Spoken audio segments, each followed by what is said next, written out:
बरीच लोक म्हणतायत यांना पाडायचंय यांना पाडायचंय.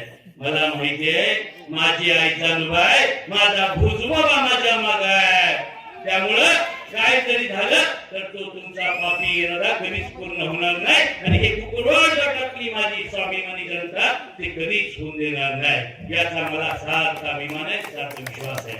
या मागच्या काही दिवसामध्ये विरळी गावामध्ये एक सभा झाली. त्याच्यानंतर तिकडं पलीकडं वरकुटे बरोबर सभा झाली.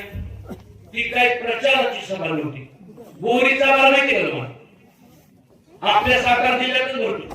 खंडाळा तालुक्यामध्ये बोरीचा बार भरतो आणि त्या बोरीच्या बाराला या गावची लोक नदीच्या पलीकडे जमतात, त्या गावची लोक नदीच्या पलीकडे जमतात आणि नुसता शिव्या द्यायचा कार्यक्रम होतो, त्याला बोरीचा बार म्हणतात. या दोन्ही कार्यक्रमामध्ये बोरीचा बार भरला आणि मला एवढ्या शिव्या दिल्या बंधूंनो, काय काय इतकं वाईट बोलले माझ्याबद्दल मला कळत नाही. लोक असं का बोलते, काय झालं?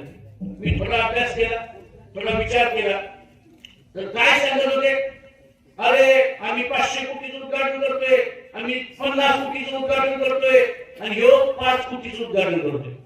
त्याचं त्यांना दुःख नव्हतं बंधूंनो. दुःख कशाचं होतं? आम्ही 50 कोटीचं खोटं उद्घाटन करायला जमलोय. मंत्र्याच्या घरातली माणसं आले आणि तुम्ही फोटो बघा व्हॉट्सअपला टाकला तरी सुद्धा फोटो टोलवर करून टाकलं. 20 माणसं 25 माणसं वळे किती माणसं होती? कोकळेवाडीत किती माणसं होती? गवंडीत किती माणसं होती?